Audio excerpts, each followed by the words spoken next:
Thank you, Mr. Chairman. Good to see you, Mr. Kennedy. To follow up on that spirited exchange, in talking with you and reading about your vision for the department, you said one of your goals is to return public health agencies to the gold standard of scientific review. You've alluded to the gold standard a number of times today. So I'm going to give you an opportunity, uninterrupted, but hopefully not too extensive, to tell me and others what you mean by this gold standard. The gold standard means real scientific research with replication of studies, which very rarely happens now at NIH. We should be giving at least 20% of the NIH budgets to replication. We should make sure that all the science is published with the raw data. We should make sure that the peer reviews are also published. And I'll give you a quick example. 20 years ago, NIH scientists did a study on Alzheimer's, which they said it was caused by amyloid plaque. After that, NIH shut down studies of any other hypothesis. 20 years later, we now know that those studies were fraudulent.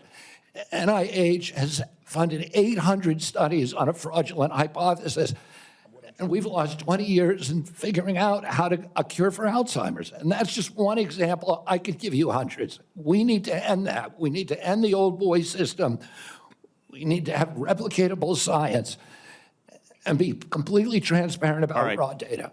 Thank you, sir. In recent years, particularly during the COVID pandemic, there's been a lot of skepticism about our public health institutions. Some of this, I would say, is warranted, but it's now created a pervasive lack of trust from the public that these institutions are acting in bad faith or failing to act in objective criteria, failing, in short, to act in the best interests of the public. If confirmed, Mr. Kennedy, how will you work to regain the public's trust? I suspect it will take some time in these important public health institutions. Through radical transparency, I'm going to make the reason people don't trust the public health agencies is because they haven't been trustworthy. And you gave the example of COVID. At the beginning of COVID, everybody was rushing to get that vaccine. We had over a 90% vaccination uptake. Yes, sir. CDC's most recent recommendation is that Americans take the 8th booster. Only 23% of Americans are complying. That means 77% of Americans no longer trust CDC, and that is the problem. Yes, sir. In the absence of full information, might it, I think agree with you, but I want your response. Might it make sense to share that absence of full information with the American people, that uncertainty? I think one of the things, by observation and experience, that I saw during the pandemic, because we had certain prominent doctors appear on television and indicate, no, you absolutely must not wear a mask. 2 weeks later, it's yes, you must wear a mask.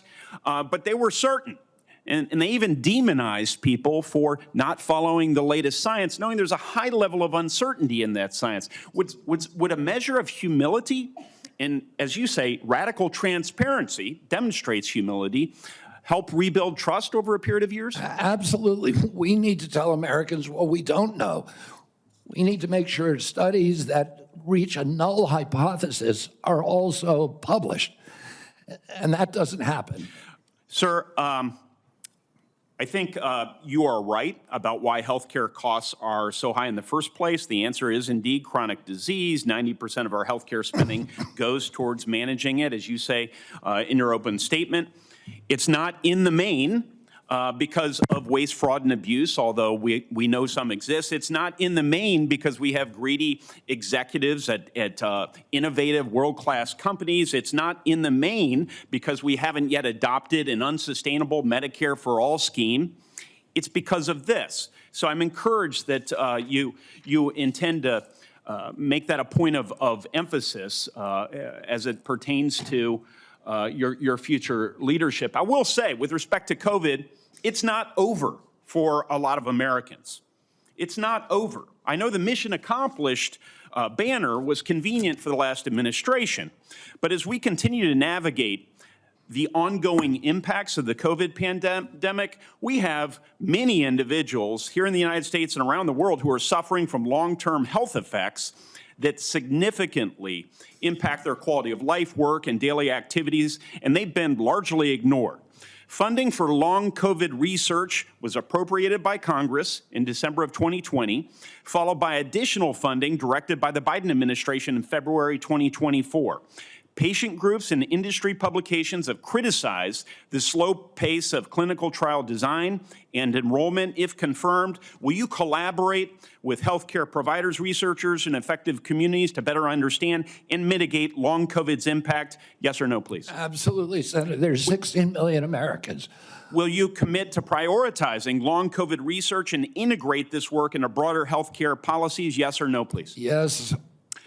Patient groups, experts, and industry publications have raised concerns around existing long COVID funding being spent on observational research. In particular, criticism was directed towards recover funding being used to duplicate existing findings instead of funding trials for potential treatments or diagnostics. If confirmed, Mr. Kennedy, will you work with Congress so that going forward, long COVID funding will be directed primarily towards trial or novel research directions and not replicating existing observational research? Yes or no? Absolutely, Senator, with enthusiasm. Thank you so much.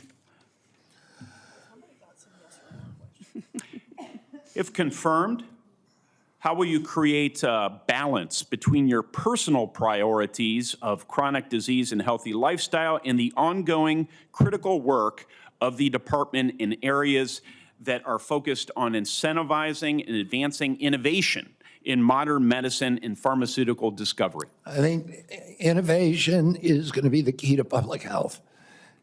And we have a unique opportunity now in history because of AI, because of telemedicine, and because of the quality of people that are now coming to HHS to actually save public health. But it's all going to rely on innovation, and I don't want to do anything that inhibits or impairs the pace of innovation. That's encouraging. From approving AI algorithms to determining Medicare coverage, we certainly need more innovation, and we need good people in the department to assist with that effort. So I'll follow up with a question about how you're going to attract and retain good people. Thank you, Chairman. Sorry to shut